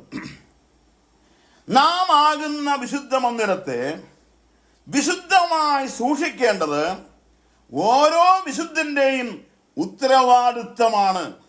ഞാൻ ഒന്നും കൂടെ പറയാം ആ സ്റ്റേറ്റ്മെന്റ്. നാം ആകുന്ന വിശുദ്ധ മന്ദിരത്തെ വിശുദ്ധമായി സൂക്ഷിക്കേണ്ടത്, പ്രിയപ്പെട്ടവരെ, ദൈവജനത്തിന് ഈ കാലഘട്ടത്തിൽ സംഭവിച്ചു പോയ ഏറ്റവും വലിയ പരാജയത്തിന്റെ ചിത്രം ഈ ഭാഗത്ത് വ്യക്തമായി കാണുവാൻ കഴിയുന്നുണ്ട്. ദൈവജനം ഈ കാര്യത്തിൽ വളരെ പരാജയപ്പെട്ടു പോയിരിക്കുന്ന സ്ഥിതി, ലോകത്തിലേക്ക് ഇറങ്ങിപ്പോയതായ സ്ഥിതി, നമ്മുടെയൊക്കെയും ജീവിതം പരിശോധിച്ചാൽ അത് വളരെ ഗൗരവമായി കാണുവാനായിട്ട് കഴിയുന്നു. ഞാൻ ഒന്നും കൂടെ പറയാം. നാം ആകുന്ന വിശുദ്ധ മന്ദിരത്തെ വിശുദ്ധമായി സൂക്ഷിക്കേണ്ടത് ഓരോ വിശുദ്ധന്റെയും ഉത്തരവാദിത്തമാണ്. എന്റെയും നിങ്ങളുടെയും ഉത്തരവാദിത്തങ്ങളെ എത്രമാത്രം കൃത്യതയോടുകൂടെ നിവർത്തിപ്പാൻ നമ്മുടെ ആത്മീക ജീവിതത്തിൽ കഴിയുന്നുണ്ട്. നമ്മുടെ ഉത്തരവാദിത്വത്തെ വ്യക്തമായി നിറവേറ്റുവാൻ നമ്മുടെ ജീവിതത്തിൽ എത്രത്തോളം കഴിയുന്നുണ്ട് എന്നുള്ളത് ഞാനും നിങ്ങളും ഗൗരവമായി ചിന്തിക്കേണ്ടത് ഏറ്റവും അത്യാവശ്യമായ കാര്യമാണ്. അതായത് വിശുദ്ധ മന്ദിരത്തെ പണിയുവാൻ ദൈവം താല്പര്യപ്പെടുന്നു, നമ്മെ പണിതിരിക്കുന്നു. എന്നാൽ ഈ വിശുദ്ധ മന്ദിരത്തെ ദൈവത്തിന്റെ ആത്മാവ് വസിക്കുന്ന, സാക്ഷാൽ ദൈവം വസിക്കുന്ന ഈ വിശുദ്ധ മന്ദിരത്തെ വിശുദ്ധമായി സൂക്ഷിക്കേണ്ട ഉത്തരവാദിത്വം അതിന് നമ്മെയാണ് ഏൽപ്പിച്ചിരിക്കുന്നത്. കർത്താവ് പണിതിരിക്കുന്നു, സംശയമൊന്നുമില്ല. സ്ഥാനീയമായി നാം വിശുദ്ധീകരിക്കപ്പെട്ടിരിക്കുന്നു. എന്നാൽ ഇവിടുത്തെ ഏറ്റവും പ്രധാനപ്പെട്ടതായ കാര്യം, സ്ഥാനീയമായി വിശുദ്ധരാക്കപ്പെട്ട നമ്മിൽ ദൈവത്തിന്റെ ആത്മാവ് വസിക്കുന്ന മന്ദിരമാണ് എന്നുള്ളതായ ആ വാസ്തവമായ തിരിച്ചറിവ് നമ്മിൽ ഉണ്ടാകുകയും പോരാ, ആ വിശുദ്ധ വ്യക്തി അല്ലെങ്കിൽ ആ വിശുദ്ധനായവൻ വാസം ചെയ്യുന്നതായിരിക്കുന്ന ഈ സ്ഥാനത്തെ വിശുദ്ധമായി തന്നെ സൂക്ഷിക്കേണ്ടതിന്റെ ഉത്തരവാദിത്വം വളരെ വലുതായിട്ടിരിക്കുന്നു. ദൈവവചനം ഇത് നമ്മെ വളരെയധികം വ്യക്തമാക്കുവാനായിട്ട് താല്പര്യപ്പെടുകയാണ്. പ്രായോഗിക വിശുദ്ധീകരണം എന്റെയും നിങ്ങളുടെയും കടമയാണ്, ഉത്തരവാദിത്വമാണ് എന്നുള്ളതാണ് ദൈവവചനത്തിൽ നിന്നും നമുക്ക് മനസ്സിലാക്കുവാനായിട്ട് കഴിയുന്നത്. നാം ആകുന്ന വിശുദ്ധ മന്ദിരത്തെ ദൈവത്തോട് ചേർന്ന് നമ്മൾ പണിയുമ്പോൾ അത് ദൈവത്തിന് എത്രമാത്രം പ്രസാദകരമായിരിക്കുന്നു.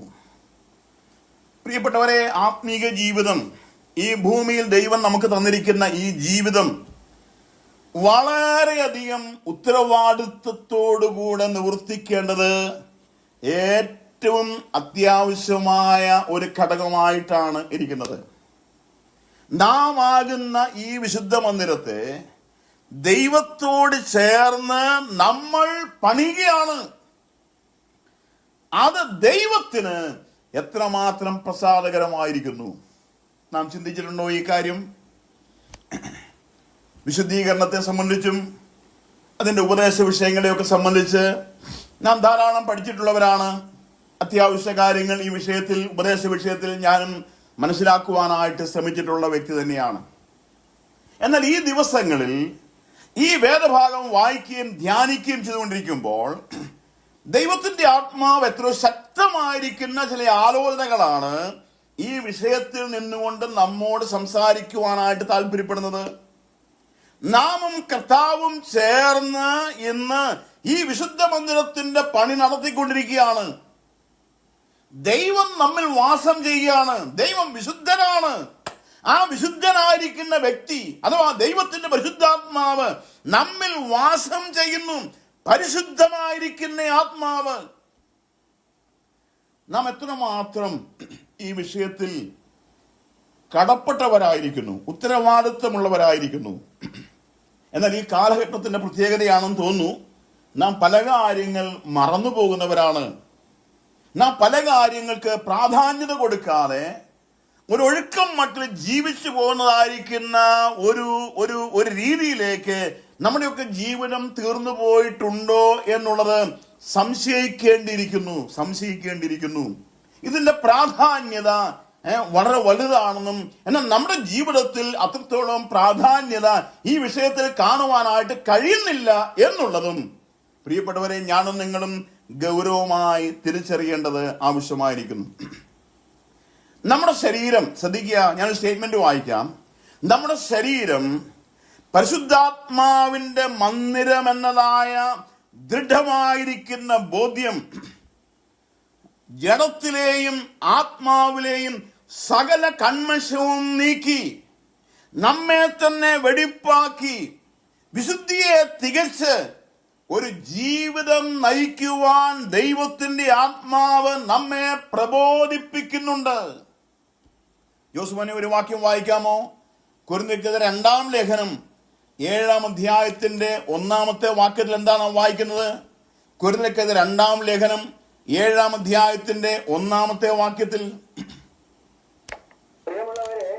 ഈ വാക്യങ്ങൾ നമുക്കുള്ളതുകൊണ്ട് നാം ജഡത്തെയും ആത്മാവിനെയും ആ വാക്ക് ഒന്ന് നിർത്തി വായിക്കുക. ആ വാക്ക് ഗൗരവമായി ശ്രദ്ധിക്കുക. ഈ വാഗ്ദത്തങ്ങൾ നമുക്ക് ഉള്ളത് കൊണ്ട് ഏത് വാഗ്ദത്തങ്ങൾ? ദൈവത്തിന്റെ വചനമാകുന്ന വാഗ്ദത്തങ്ങൾ നമുക്ക് ഉള്ളത് കൊണ്ട് ജഡത്തിലെയും ആത്മാവിലെയും സകല കന്മഷവും നീക്കി നമ്മെ തന്നെ വെടിപ്പാക്കി ദൈവഭയത്തിൽ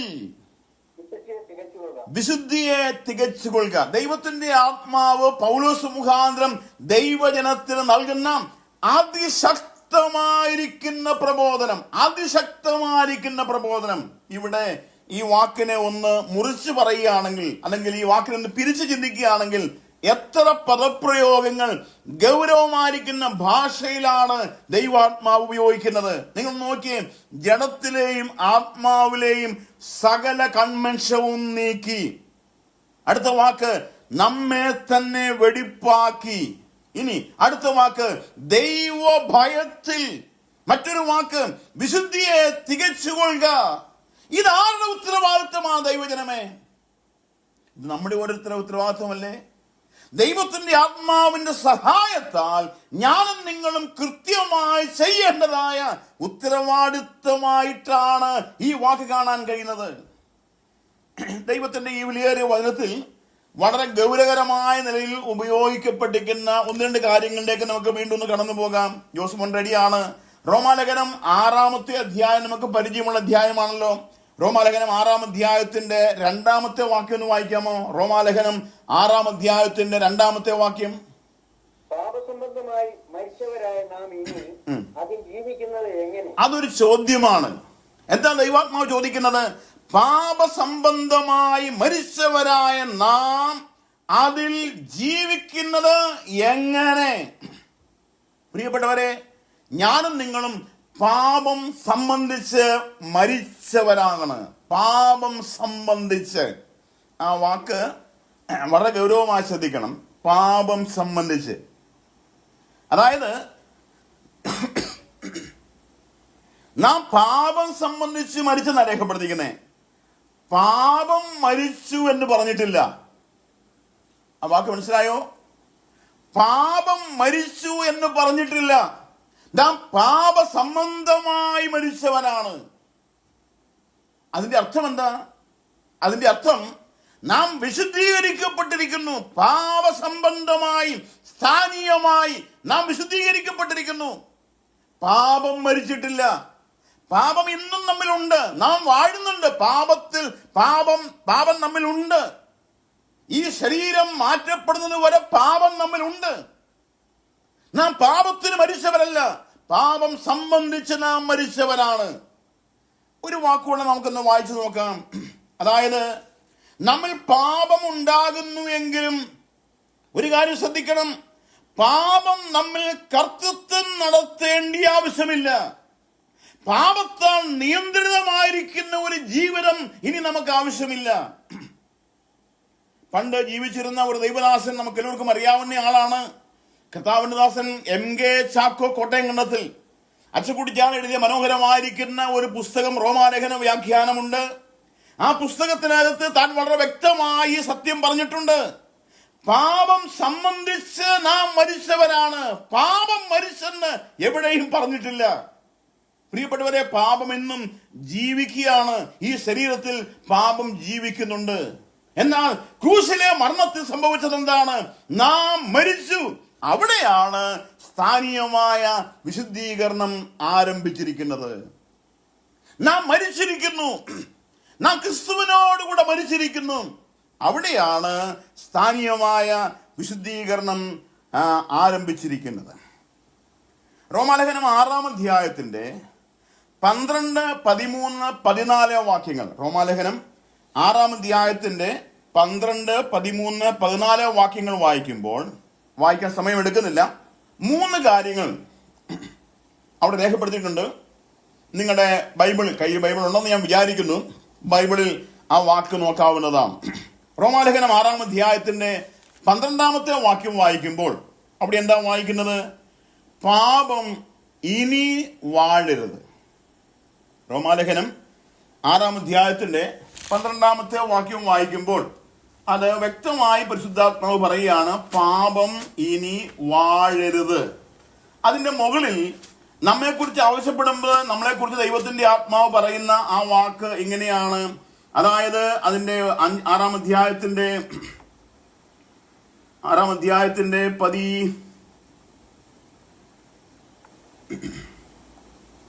11-ാമത്തെ വാക്കിൽ ഇങ്ങനെ വായിക്കുന്നു, അവണ്ണം നിങ്ങളും പാപസംബന്ധമായി, ആ വാക്ക് ശ്രദ്ധിച്ചോണം, അവണ്ണം നിങ്ങളും പാപസംബന്ധമായി മരിച്ചവർ എന്നും ക്രിസ്തുയേശുവിൽ ദൈവത്തിന് ജീവിക്കുന്നവർ എന്നും നിങ്ങളെ തന്നെ എണ്ണുവീൻ.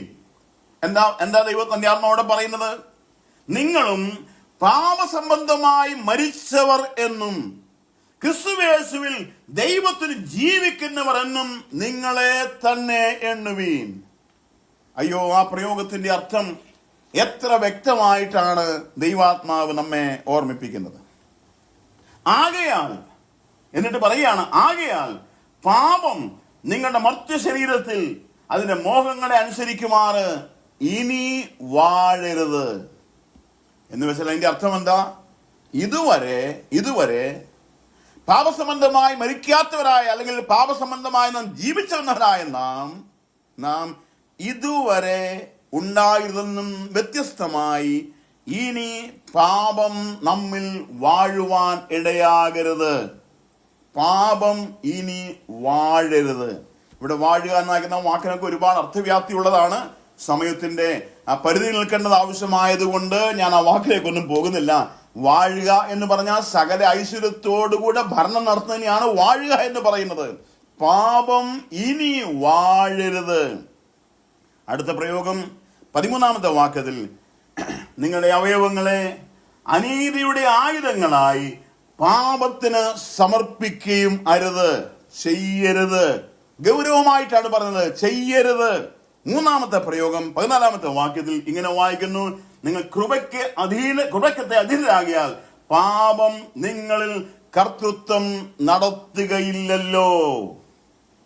പാപം കർത്തൃത്വം നടത്തുവാനായിട്ട് നാം അനുവദിക്കരുത്.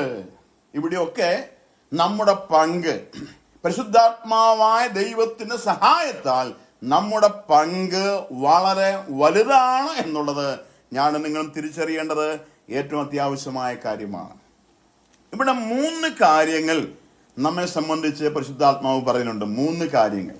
1-ാമത്തെ കാര്യം, നാം പാപസംബന്ധമായി മരിച്ചവരാണ്. 2-ാമത്തെ വാക്യത്തിൽ നാം അത് വായിക്കുണ്ടായി. റോമാലേഖനം 6-ാം അധ്യായത്തിൽ പാപസംബന്ധമായി നാം മരിച്ചവരാണ്. അടുത്ത പ്രയോഗം, നാം ദൈവകൃപയ്ക്ക് അധീനരാണ്. ദൈവകൃപയ്ക്ക് നാം അധീനരാണ്.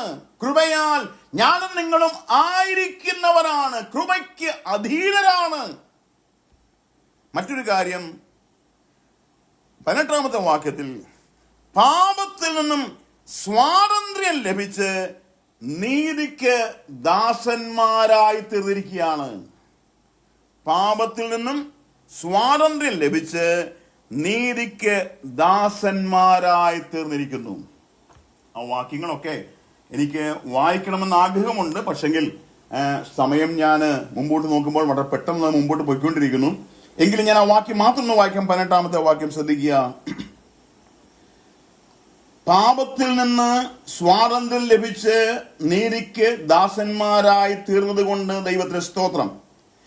നിങ്ങളുടെ ജഡത്തിന്റെ ബലഹീന നിമിത്തം ഞാൻ മാനുഷിക രീതിയിൽ പറയുന്നു, നിങ്ങളുടെ അവയവങ്ങളെ അധർമ്മത്തിനായി അശുദ്ധിക്കും അധർമ്മത്തിനും അടിമകളാക്കി സമർപ്പിച്ചതുപോലെ, അടുത്ത വാക്ക് നോക്കിയേ, പണ്ട് സമർപ്പിച്ചതുപോലെ ഇപ്പോൾ നിങ്ങളുടെ അവയവങ്ങളെ വിശുദ്ധീകരണത്തിനായി നീതിക്ക് അടിമകളായി സമർപ്പിപ്പീൻ. പണ്ട് നിങ്ങൾ എങ്ങനെയായിരുന്നുവോ അതിന് ഘടകവിരുദ്ധമായി നിങ്ങൾ ഇങ്ങനെ ആയിരിക്കണമെന്ന് നോക്കുക. ദൈവാത്മാവ് എത്രയോ ശക്തമായിരിക്കുന്ന ഒരു ഉപദേശമാണ് ദൈവജനത്തിന് കൊടുക്കുന്നത്.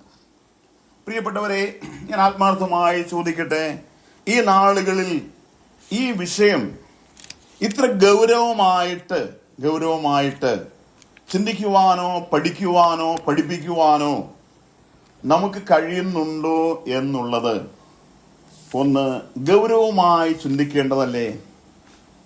പലപ്പോഴും ഈ നാളുകളിൽ അത് കഴിയാതെ പോകുന്നു എന്നുള്ള ഒരു ദുഃഖ സത്യം ദൈവജനത്തിന് മുമ്പാകെ ഓർമ്മിപ്പിക്കുവാനായിട്ട് ഞാൻ താല്പര്യപ്പെടുകയാണ്. ഇന്ന് മറ്റ് അനേക വിഷയങ്ങളിലേക്ക്, നമുക്കുണ്ടാകുന്ന സമൃദ്ധിയെക്കുറിച്ചും നമുക്കുണ്ടാകുന്ന പ്രോസ്പെരിറ്റിയെക്കുറിച്ചും ഒക്കെയാണ് നമ്മുടെ പഠനങ്ങളും നമ്മുടെ രീതികളും ഒക്കെ ആയിരിക്കുന്നു എങ്കിൽ, ഈ കാലഘട്ടത്തിൽ ഏറെ അനിവാര്യമായിരിക്കുന്ന ഈ വിഷയം നാം പലപ്പോഴും അറിഞ്ഞോ അറിയാതെയോ നമ്മിൽ നിന്ന് അത് മാറിപ്പോയിരിക്കുന്നു എന്നുള്ളത് സമ്മതിച്ചേ മതിയാകുള്ളൂ. കർത്താവ് നമ്മെ വിശേഷാൽ സഹായിക്കട്ടെ. ഒരു അവസരം ഉണ്ടായതിൽ ഞാൻ ദൈവത്തിന് സ്തോത്രം ചെയ്യുകയാണ്. അതും ഈ വിഷയം ഈ നിലയിൽ സംസാരിപ്പാൻ എനിക്കിടയായതുകൊണ്ടും ഞാൻ ദൈവത്തിന് സ്തോത്രം ചെയ്യുന്നു. നോക്കുക, 19-ാമത്തെ വാക്യം നോക്കുക. നമ്മളത് വായിച്ചു. പണ്ടത്തേതിൽ നിന്നും വ്യത്യസ്തമായി ഇപ്പോൾ വിശുദ്ധീകരണത്തിനായി നാം സമർപ്പിക്കണം. മറ്റൊരു കാര്യം, നീതിക്ക് അടിമകളായി നാം തീരണം. വാഴ്ത്തപ്പെട്ട കർത്താവ് നമ്മെ പഠിപ്പിച്ചതായിരിക്കുന്ന, അല്ലെങ്കിൽ അപ്പോസ്തലന്മാർ മുഖാന്തരം നമ്മെ പഠിപ്പിച്ചതായിരിക്കുന്ന ഈ ആത്മീക പാഠങ്ങളുടെ ഗൗരവം ഈ നാളുകളിൽ ഗൗരവമായി തന്നെ സൂക്ഷിക്കേണ്ടത് ഏറ്റവും അത്യാവശ്യമായ കാര്യമാണല്ലോ. നമ്മുടെ കർത്താവായ യേശു ക്രിസ്തുവിൽ നമുക്ക് സ്വാതന്ത്ര്യമുണ്ട്. ചെറിയാൻ സാർ എഴുതിയിരിക്കുന്ന മനോഹരമായിരിക്കുന്ന ഒരു പാട്ടുണ്ടല്ലോ.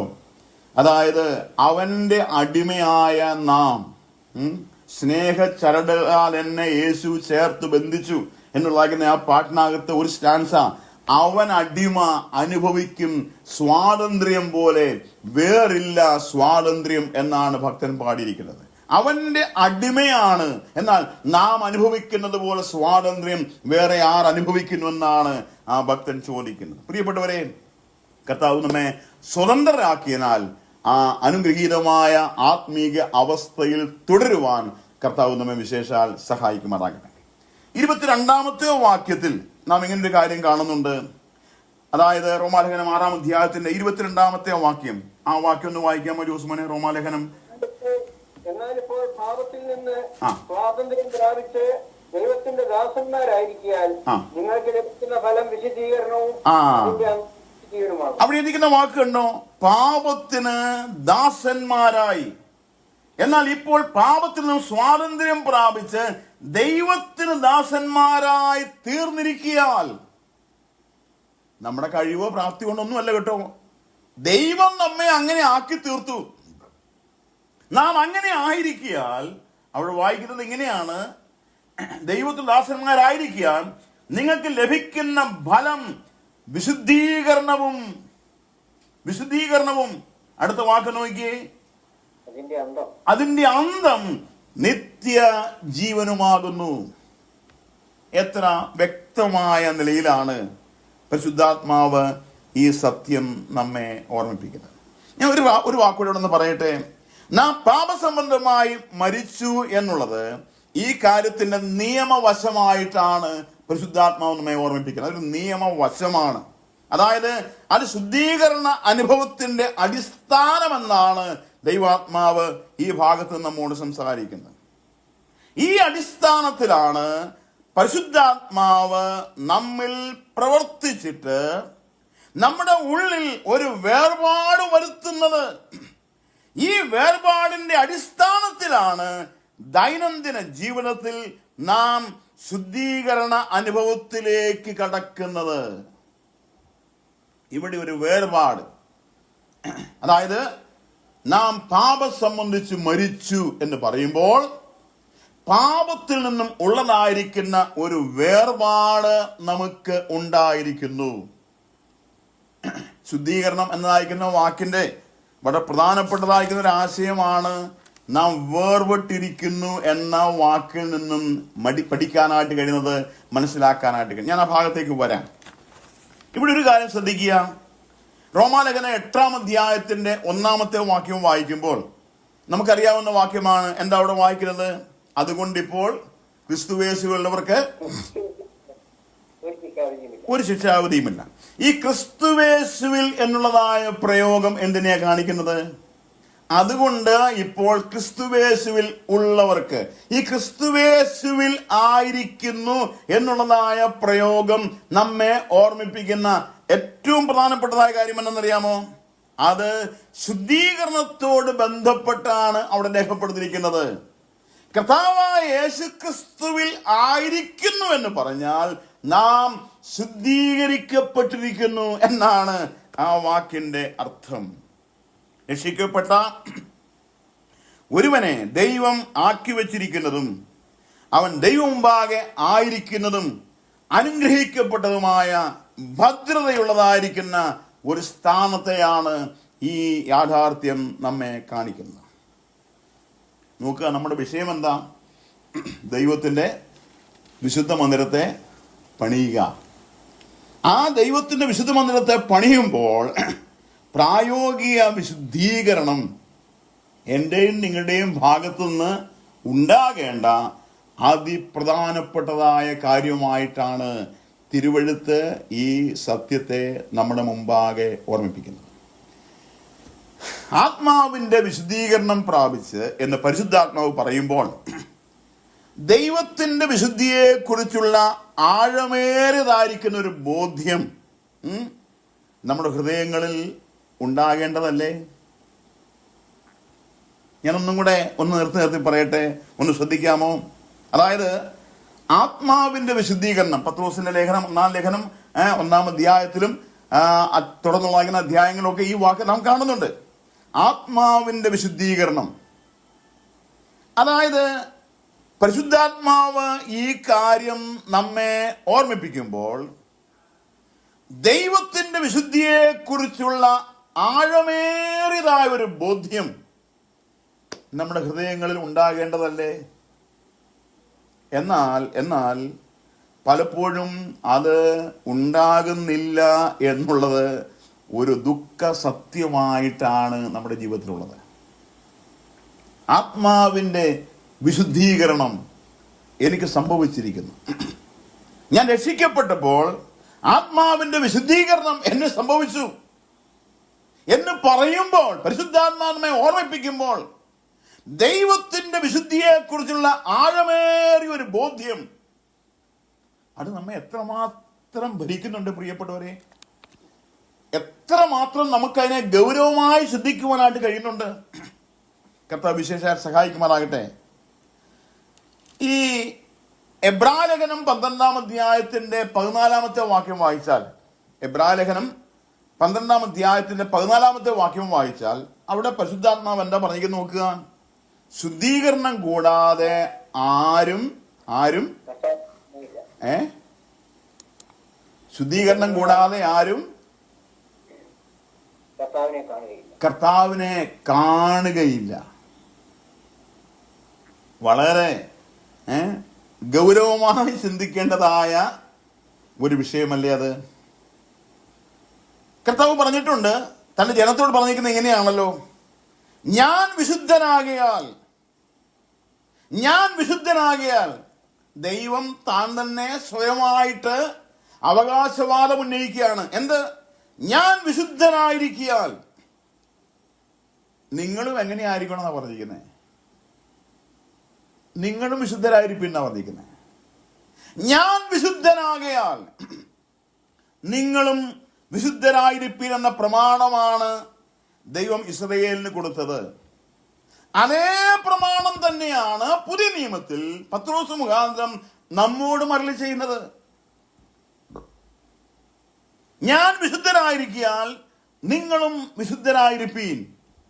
ഞാൻ ആ ഭാഗത്തിന്റെ വിശദമായ അർത്ഥത്തിലേക്ക് എത്രയും പെട്ടെന്ന് വരുന്നതായിരിക്കും.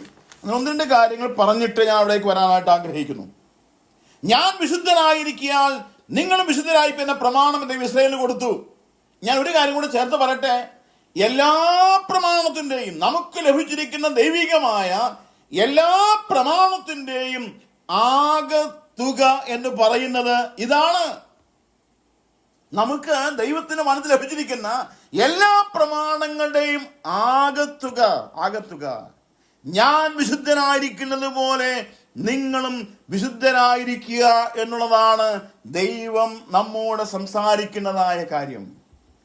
ഇന്ന് രാത്രി പ്രിയപ്പെട്ടവരെ, നമ്മുടെ മേൽ ദൈവത്തിന്റെ ആത്മാവ് സംസാരിക്കുമ്പോൾ യഹോവയായ ദൈവത്തിന്റെ വിശുദ്ധ മന്ദിരത്തെ പണിയുവാൻ ദൈവം നമ്മെ പ്രാപ്തിപ്പെടുത്തുമ്പോൾ ഞാനും നിങ്ങളും ആയി തീരേണ്ടതായ വ്യക്തമായ അനുഭവത്തെ, വ്യക്തമായ ചിത്രത്തെ ദൈവത്തിന്റെ ആത്മാവ് ഈ ഭാഗത്ത് നമ്മുടെ മുമ്പാകെ കൊണ്ടുവരികയാണ്. ഇനി തെസ്സലോനിക്കയ്ക്കെതിരെ 2-ാം ലേഖനം 2-ാം അധ്യായത്തിന്റെ 13-ാമത്തെ വാക്യം ഒന്ന് വായിക്കാമോ? തെസ്സലോനിക്കയ്ക്കെതിരെ 2-ാം ലേഖനം 2-ാം അധ്യായത്തിന്റെ 13-ാമത്തെ വാക്യം. ഞങ്ങളോ കർത്താവിൽ പ്രിയ സഹോദരന്മാരെ, ദൈവം ആദ്യം മുതൽ ആത്മാവിന്റെ വിശുദ്ധീകരണത്തിലും, ആ വാക്ക് ശ്രദ്ധിച്ചോണം, ആത്മാവിന്റെ വിശുദ്ധീകരണത്തിൽ, ആ വിശുദ്ധീകരണത്തിനായി നമ്മെ രക്ഷയ്ക്കായി തെരഞ്ഞെടുത്തു. ആത്മാവിന്റെ വിശുദ്ധീകരണം, അതിനായിട്ട് രക്ഷയ്ക്കായി നമ്മെ തെരഞ്ഞെടുത്തിരിക്കുന്നു. ഇനി പരിശുദ്ധാത്മാവ് നമ്മെ വിശുദ്ധീകരിക്കുന്നത് മൂലമാണ് നാം രക്ഷിക്കപ്പെടുന്ന അനുഭവത്തിലേക്ക് വരുന്നത്. അയ്യോ, ഈ വിഷയം കഴിഞ്ഞ ദിവസങ്ങളിൽ ഒന്ന് മനസ്സിലാക്കുവാൻ ശ്രമിച്ചപ്പോൾ എനിക്ക് വളരെ സന്തോഷം തോന്നി. എത്രയോ ഗൗരവമായിരിക്കുന്ന ചില യാഥാർത്ഥ്യങ്ങളാണ് ദൈവാത്മാവ് നമ്മോട് സംസാരിച്ചു കൊണ്ടിരിക്കുന്നത്. ഞാൻ ഇങ്ങനെ ഒന്ന് പറയട്ടെ. അതായത് പരിശുദ്ധാത്മാവ് നമ്മിൽ വസിക്കുമ്പോൾ അവൻ മൂലം, അല്ലെങ്കിൽ ദൈവത്തിന്റെ ആത്മാവ് മൂലം വിശുദ്ധനായ ദൈവത്തെ അറിയുവാനും അവന് സന്നിധിയിൽ പ്രവേശിക്കുവാനും നാം പ്രാപ്തന്മാരായിട്ട് തീരുകയാണ്. ഇത് എത്രയോ വലിയ ഒരു അനുഗ്രഹമാണ്. എത്രയോ വലിയൊരു അനുഗ്രഹം. നമ്മെ ദൈവസന്നിധിയിൽ പ്രാപ്തന്മാരാക്കി തീർത്തിരിക്കുന്ന ഈ അനുഗ്രഹീതമായ അനുഭവം. ഇനി ഈ ഒരു പ്രക്രിയ, ഏത് പ്രക്രിയ? ഞാൻ മുമ്പ് പറഞ്ഞയക്കുന്ന ആ കാര്യം എന്ത്? അതായത് പരിശുദ്ധാത്മാവ് നമ്മിൽ വസിക്കുമ്പോൾ നാം അവൻ മൂലം വിശുദ്ധനായ ദൈവത്തെ അറിയുവാനും അവന്റെ സന്നിധിയിലേക്ക് പ്രവേശിക്കുവാനും നമ്മെ പ്രാപ്തന്മാരാക്കിയിരിക്കുന്ന, അല്ലെങ്കിൽ ആത്മാവിന്റെ വിശുദ്ധീകരണം സംഭവിച്ചിരിക്കുന്നു. ഈ പ്രക്രിയ രക്ഷിക്കപ്പെട്ട ഒരു വിശ്വാസിയിൽ അനുദിനം നടന്നുകൊണ്ടിരിക്കണം. ആത്മാവിന്റെ പ്രവർത്തനത്തിൽ ഉൾപ്പെട്ടതാണ് ഈ പ്രക്രിയ. പ്രിയപ്പെട്ടവരെ, ദൈവം നമ്മൾ ആഗ്രഹിക്കുന്ന കാര്യം എന്താ? ഒരു സമയത്ത്, അല്ലെങ്കിൽ ഏതെങ്കിലും ഒരു പർട്ടിക്കുലർ മൂവ്മെന്റിൽ, ഏതെങ്കിലും ഒരു വിഷയത്തോട് ബന്ധത്തിൽ, നോ, അങ്ങനെയൊന്നുമല്ല. ദൈവാത്മാവ് നമ്മെക്കുറിച്ച് ആഗ്രഹിക്കുന്നത് നാം എന്നും വിശുദ്ധരായിരിക്കണമെന്നാണ് ദൈവം ആഗ്രഹിക്കുന്നത്. നാം എന്നും വിശുദ്ധരായിരിക്കണം.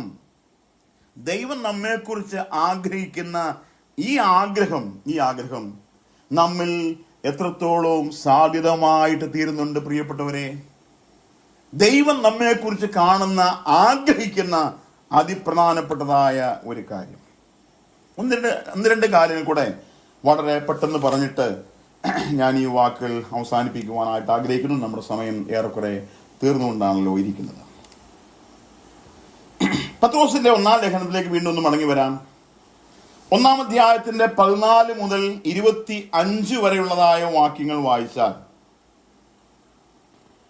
1-ാം അധ്യായത്തിന്റെ 14 മുതൽ 25 വരെയുള്ളതായ വാക്യങ്ങൾ വായിച്ചാൽ 3 കാര്യങ്ങൾ ആ ഭാഗത്ത് പരിശുദ്ധാത്മാവായ ദൈവം നമ്മെ ഓർമ്മിപ്പിക്കുന്നുണ്ട്. ഇത് വളരെ പ്രധാനപ്പെട്ടതായ ഒരു കാര്യമാണ്. 1-2 കാര്യങ്ങൾ വളരെ പെട്ടെന്ന് പറഞ്ഞിട്ട് എത്രയും പെട്ടെന്ന് ഈ വാക്കുകൾ അവസാനിപ്പിക്കാം. അതായത് 14 മുതൽ 16 വരെയുള്ളതായ വാക്യങ്ങൾ വായിച്ചാൽ, 1 പത്രോസ് 1-ാം അധ്യായത്തിന്റെ 14 മുതൽ 16 വരെയുള്ള വാക്യങ്ങൾ വായിച്ചാൽ നമ്മുടെ ജീവിത വിശുദ്ധിയെ കുറിക്കുന്നതായ ഒരു പദപ്രയോഗം അവിടെ കാണാൻ കഴിയുന്നുണ്ട്. നമ്മുടെ ജീവിതത്തെ അല്ലെ ജീവിത വിശുദ്ധിയാണ് ആ വാക്യങ്ങൾ കാണിക്കുന്നത്. 17 മുതൽ 21 വരെയുള്ളതായ വാക്യങ്ങൾ വായിച്ചാൽ, 17 മുതൽ 21 വരെയുള്ളതായ വാക്യങ്ങൾ വായിച്ചാൽ ദൈവ ഭയത്തെ കുറിക്കുന്നതായ, ദൈവഭയത്തെ കുറിച്ചുള്ളതായിരിക്കുന്ന ഒരു ഉപദേശത്തെ കുറിച്ച് അവിടെ കാണാൻ കഴിയുന്നുണ്ട്. ദൈവഭയത്തെ കുറിക്കുന്നതായ കാര്യങ്ങൾ. 22 മുതൽ 25 വരെയുള്ളതായ വാക്യങ്ങൾ വായിച്ചാൽ ദൈവമക്കൾ തമ്മിലുള്ളതായിരിക്കുന്ന സ്നേഹബന്ധത്തെയാണ് ആ വാക്യങ്ങൾ കാണിക്കുന്നത്. ഞാൻ ഒന്നും കൂടെ പറയാം. 14 മുതൽ 16 വരെയുള്ളതായ വാക്യങ്ങളിൽ നമ്മുടെ ജീവിത വിശുദ്ധിയെ ആണ് കാണുന്നത്. 17 മുതൽ 21 വരെയുള്ള വാക്യങ്ങളിൽ ദൈവഭയത്തെ കുറിച്ചുള്ള ഉപദേശമാണ് കാണാൻ കഴിയുന്നത്. 22 മുതൽ 25 വരെയുള്ളതായ വാക്യങ്ങളിൽ ദൈവമക്കൾ തമ്മിലുള്ള സ്നേഹബന്ധത്തെ കാണിക്കുന്ന വാക്കുകളാണ്. 1 പത്രോസ് 1-ാം അധ്യായത്തിന്റെ 14 മുതൽ 25 വരെയുള്ള വാക്യങ്ങളാണ് നമ്മുടെ ഈ പ്രമേയമായിരിക്കുന്ന വിഷയം. ഇനി ഒരു കാര്യം കൂടി ചേർത്ത് പറയട്ടെ. ഈ 3 കാര്യങ്ങൾക്കും, ഏതൊക്കെ 3 കാര്യങ്ങൾ? 1 നമ്മുടെ ജീവിത വിശുദ്ധി, 2 ദൈവഭയത്തെ കുറിച്ചുള്ള ഉപദേശം, 3 ദൈവമക്കൾ തമ്മിലുള്ളതാകുന്ന സ്നേഹബന്ധം. ഈ 3 കാര്യങ്ങൾക്കും ആധാരമായിരിക്കുന്നത് ദൈവവചനമാണ്. ദൈവവചനം. ഈ ദൈവവചനത്തെ എബ്രായർ 10:19 വാക്യത്തിൽ ശുദ്ധവെള്ളത്താൽ എന്ന രേഖപ്പെടുത്തിയിരിക്കുന്നത്. ശുദ്ധവെള്ളം, പരിശുദ്ധമായിരിക്കുന്ന തിരുവെഴുത്ത്. ഈ ദൈവവചനത്താലാണ് പ്രിയപ്പെട്ടവരെ എന്റെയും നിങ്ങളുടെയും ജീവിതത്തിൽ പ്രായോഗിക വിശുദ്ധീകരണം നടപ്പാക്കുന്നത്. പ്രായോഗിക വിശുദ്ധീകരണം നടത്തേണ്ടതിന് അല്ലെങ്കിൽ നടക്കുന്നത് ദൈവത്തിന്റെ വചനത്താൽ മാത്രമാണ്. അതുകൊണ്ട് നമ്മുടെ ഓരോരുത്തരുടെയും ജീവിതത്തിൽ ദൈവവചനത്തിന്റെ സ്ഥാനം വളരെ വലുതായിരിക്കുന്നു. നമ്മിൽ നിന്നും ഈ ചിന്താഗതി എത്രത്തോളം സാധ്യതമായിട്ടുണ്ട് പ്രിയപ്പെട്ടവരെ? നമുക്ക് ദൈവവചനത്തിൽ ശ്രദ്ധയുള്ളതായ, ദൈവവചനത്തിൽ പുകഴ്ചയുള്ളതായ, ദൈവവചനത്തിൽ അനുഭവ പാഠമുള്ളതായിരിക്കുന്ന ഒരു നേതൃനിര നമുക്കുണ്ടായിരുന്നു. ദൈവത്തിന് സ്തോത്രം ചെയ്യുകയാണ് അവരെ കുറിച്ച്. എന്നാൽ ഈ കാലഘട്ടത്തിൽ ഉള്ള ദൈവജനത്തിന് ദൈവവചനവുമായുള്ള ഒരു ഹൃദ്യമായിരിക്കുന്ന ബന്ധം എത്രത്തോളമുണ്ട്? ആളെ നോക്കി ദൈവവചനം പഠിക്കുന്നതായ രീതിയിലേക്ക് കാര്യങ്ങൾ എത്തിയിട്ടില്ലേ? ഇന്നയാളിന്റെ ആണ്, അല്ലെങ്കിൽ വേണ്ട, അല്ലെങ്കിൽ വേണം. നമുക്ക് ഈ വിഷയത്തിൽ ഉള്ളതായിരിക്കുന്ന ആ അകത്തെ മനുഷ്യന്റെ താല്പര്യം നന്നേ കുറഞ്ഞു പോയില്ലേ പ്രിയപ്പെട്ടവരെ? നാം മറ്റു പല വിഷയങ്ങളിൽ വ്യാപൃതരായിരിക്കുകയാണ്. ദൈവവചനത്തിന്റെ പ്രാധാന്യത നമ്മിൽ കുറഞ്ഞു പോയിരിക്കുന്നു. അതുകൊണ്ട് വിശുദ്ധീകരണം, പ്രായോഗിക വിശുദ്ധീകരണത്തിൽ പ്രിയപ്പെട്ടവരെ നാം പരാജയപ്പെട്ടു പോയിരിക്കുന്നു. ദൈവത്തിന്റെ മന്ദിരത്തെ പണിയേണ്ടതുപോലെ പണിയുവാൻ നമുക്ക് കഴിയുന്നില്ല. വിശുദ്ധമായി സൂക്ഷിക്കേണ്ടതുപോലെ സൂക്ഷിക്കുവാൻ നമുക്ക് കഴിയാതെ പോകുന്നു. എത്ര വ്യക്തമായിട്ടാണ് പരിശുദ്ധാത്മാവായ ദൈവം ഈ വിഷയത്തെ നമ്മുടെ മുമ്പാകെ ഓർമ്മിപ്പിക്കുന്നത് എന്നുള്ളത് നാം ചിന്തിക്കുന്നവരാണോ? നാം മനസ്സിലാക്കുന്നവരാണോ? കർത്താവ് നമ്മെ വിശേഷാൽ സഹായിക്കുമാറാകട്ടെ. ഞാൻ ഒരു വാക്ക് മാത്രം വളരെ പെട്ടെന്ന് പറയാനായിട്ട് ആഗ്രഹിക്കുന്നു. ഒരു വാക്കല്ല, പല വാക്കുകളുണ്ട് ഇവിടെ. എങ്കിലും ഒരു കാര്യം വളരെ പെട്ടെന്ന് പറയാം. നമ്മൾ വായിക്കുമ്പോൾ 1 പത്രോസ് 1-ാം അധ്യായത്തിന്റെ അതായത് 15-ാമത്തെ വാക്യം എന്താ വായിക്കുന്നത്? 1 പത്രോസ് 1-ാം അധ്യായത്തിന്റെ 15-ാമത്തെ വാക്യം ഒന്ന് ശ്രദ്ധിച്ചേ. അനുസരണമുള്ള മക്കളായി എല്ലാ നടപ്പിലും അതിന് മുകളിലത്തെ വാക്യം മുഖപക്ഷം കൂടാതെ ഓരോരുത്തരുടെ പ്രവൃത്തിക്കൊത്തവണ്ണം ന്യായം വിധിക്കുന്നതിന് നിങ്ങൾ പിതാവ്. 17-ാമത്തെ വാക്യം മുഖപക്ഷം കൂടാതെ ഓരോരുത്തരുടെ പ്രവൃത്തിക്ക് ഒത്തവണ്ണം ന്യായം പ്രവർത്തിക്കുന്നവന് നിങ്ങൾ പിതാവ് എന്ന് വിളിക്കുന്നുവെങ്കിൽ. അല്ല, 15-ാം വാക്യത്തിന്റെ ആരംഭ ഭാഗത്ത് കാണുന്നത്, അതായത് നിങ്ങളുടെ അജ്ഞാനകാലത്തുണ്ടായിരുന്ന മോഹങ്ങളെ മാതൃകയാക്കാതെ, 15-ാം വാക്യം നോക്കിയേ, നിങ്ങളെ വിളിച്ച വിശുദ്ധന് ഒത്തവണ്ണം. ആ വാക്കിന്റെ ഗൗരവം ഒന്ന് മനസ്സിലാക്കാൻ കഴിയുമോ? നിങ്ങളെ വിളിച്ചിട്ടില്ലെന്ന് ആർക്കെങ്കിലും അവകാശപ്പെടാൻ പറ്റുമോ? ഇവിടെ ഇപ്പോൾ ഈ ഗൂഗിൾ മീറ്റ് പ്ലാറ്റ്ഫോമിൽ വന്നിരിക്കുന്ന ആർക്കെങ്കിലും എന്നെ വിളിച്ചിട്ടില്ല എന്ന് അവകാശപ്പെടാൻ കഴിയുമോ? കഴിയുകയില്ല. നാം രക്ഷിക്കപ്പെട്ടവരാണെന്ന് നാം അവകാശവാദം ഉന്നയിക്കുന്നവരാണ്. തിരുവെഴുത്ത് എന്താ പറയുന്നത്? തിരുവെഴുത്ത് പറയുകയാണ്, നിങ്ങളെ വിളിച്ച വിശുദ്ധന് ഒത്തവണ്ണം, തത്തുല്യമായിരിക്കുന്ന അവസ്ഥ. നിങ്ങളെ വിളിച്ച വിശുദ്ധന് ഒത്തവണ്ണം, ഒത്ത നടപ്പണം. അടുത്ത വാക്കെന്നാ നോക്കി അവിടെ രേഖപ്പെടുത്തിയിരിക്കുന്നത്? ഒത്തവണ്ണം. നിങ്ങളെ വിളിച്ച വിശുദ്ധന് ഒത്തവണ്ണം അനുസരണമുള്ള മക്കളായി. അടുത്ത പ്രയോഗം, എല്ലാ നടപ്പിലും വിശുദ്ധരാകുവീൻ. പത്രോസ് നൽകുന്ന ഏറ്റവും ശക്തമായിരിക്കുന്ന ഒരു പ്രബോധനം, എല്ലാ നടപ്പിലും വിശുദ്ധരായിരിക്കുവീൻ. പ്രിയപ്പെട്ടവരെ, ഒരിക്കൽ ആരംഭിക്കുകയും അതായത് ജീവിതത്തിൽ നിരന്തരമായി തുടർന്നുകൊണ്ടിരിക്കുകയും ചെയ്യുന്ന ഒരാത്മീക അനുഭവം നമ്മിൽ ഉണ്ടാകണം. ഒരിക്കൽ ആരംഭിച്ചു, കൃപയാൽ വിശ്വാസം മൂലം നീതീകരിക്കപ്പെട്ടു, അതേ മാത്രയിൽ നാം ശുദ്ധീകരിക്കപ്പെട്ടു. ഒരു തർക്കവുമില്ല, ഒരു സംശയവുമില്ല. ഒരിക്കൽ അത് ആരംഭിച്ചു, എന്നാൽ നിരന്തരം തുടർന്നുകൊണ്ടിരിക്കുകയും ചെയ്യുന്ന ഒരു അനുഭവം നമ്മുടെ ആത്മജീവിതത്തിൽ ഉണ്ടാകണം. ഞാനിവിടെ അവസാനിപ്പിക്കട്ടെ. എല്ലാ നടപ്പിലും വിശുദ്ധരാകുവാൻ ഉള്ള അനുഗ്രഹീതമായ പ്രബോധനമാണ് ദൈവത്തിന്റെ ആത്മാവ് നമ്മെ നൽകി തന്നിരിക്കുന്നത്. അവിടെ വായിക്കുന്നത് ഇങ്ങനെയാണ്, അതായത് എഴുതിയിരിക്കുന്നുവല്ലോ. എവിടെ എഴുതിയിരിക്കുന്നു? തിരുവെഴുത്തിൽ എഴുതിയിരിക്കുന്നു. എന്താ എഴുതിയിരിക്കുന്നത്? കർത്താവ് പഠിപ്പിച്ചു, ഞാൻ വിശുദ്ധനാകിയാൽ നിങ്ങളും വിശുദ്ധരായിരിപ്പീൻ. പ്രിയപ്പെട്ടവരെ, ലേവ്യ പുസ്തകത്തിലെ 3 അധ്യായങ്ങളിൽ നിന്നാണ് ആ വാക്ക് പരിശുദ്ധാത്മാവ് നമ്മെ ഓർമ്മിപ്പിക്കുന്നത്. ലേവ്യ പുസ്തകത്തിലെ 3 വാക്യങ്ങൾ, 11-ാം അധ്യായത്തിന് 45-ാം വാക്യം, 19-ാം അധ്യായം 2-ാം വാക്യം, 20-ാം അധ്യായം 26-ാം വാക്യം. ഒന്നും കൂടെ പറയാം. ലേവ്യ 11:45, 19:2, 20:26. 3 പ്രധാനപ്പെട്ടതായ വിഷയങ്ങളുടെ ബന്ധത്തിലാണ് ഈ വാക്ക് കാണാനായിട്ട് കഴിയുന്നത്. ഞാൻ വിശുദ്ധനാകിയാൽ നിങ്ങളും വിശുദ്ധരായിരിപ്പിനുള്ള അനുഗ്രഹീതമായ പ്രബോധനം. ഞാൻ ഈ വാക്കുകളെ ഇവിടെ അവസാനിപ്പിക്കട്ടെ. കർത്താവ് ഒരുപാട് താമസിച്ചാൽ അടുത്ത ആഴ്ചയിലും ഇതിനോട് ബന്ധപ്പെട്ടതായ ചില കാര്യങ്ങൾ നമുക്ക് ഒരുമിച്ച് പഠിക്കുവാൻ, ഒരുമിച്ച് ചിന്തിക്കുവാൻ കർത്താവ് സംഗതിയാക്കട്ടെ എന്ന് ആത്മാർത്ഥമായിട്ട് ആഗ്രഹിക്കുകയും പ്രാർത്ഥിക്കുകയും ചെയ്യുന്നു. ഇന്ന് രാത്രിയിൽ ഈ പ്ലാറ്റ്ഫോമിൽ വന്ന എല്ലാ പ്രിയപ്പെട്ടവരോടും ഉള്ള ഹൃദയംഗമായ നന്ദിയെ ഞാൻ ഒരു പ്രാവശ്യം കൂടെ അറിയിക്കുകയാണ്.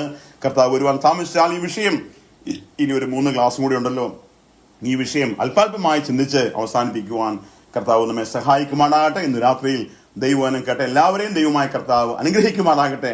വളരെ പ്രാർത്ഥനയോടുകൂടെ ദൈവവചനത്തിന് മുമ്പാകെ കടന്നു വന്ന് അനുഗ്രഹീതമായ ചില ആത്മീയ യാഥാർത്ഥ്യങ്ങൾ നമുക്ക് ഒരുമിച്ച് ചിന്തിച്ച് ദൈവത്തെ മഹത്വപ്പെടുത്തുവാൻ, അനുഗ്രഹീതമായ ദൈവഭക്തിയുള്ള, ദൈവത്തെ ഭയപ്പെടുന്നതായ ഒരു ആത്മീയ ജീവിതം നമ്മിൽ ജീവിക്കുവാൻ സർവകൃപാലുവായ ദൈവം നമ്മെ സർവാത്മന സഹായിക്കട്ടെ എന്ന് ആത്മാർത്ഥമായി ആഗ്രഹിക്കുകയും പ്രാർത്ഥിക്കുകയും ചെയ്തുകൊണ്ട് ഈ വാക്കുകൾ ഇവിടെ അവസാനിപ്പിക്കുന്നു. ദൈവത്തിന്റെ പരിശുദ്ധ നാമം എന്നും എന്നേക്കും വാഴ്ത്തപ്പെടുമാറാകട്ടെ. ആമേൻ.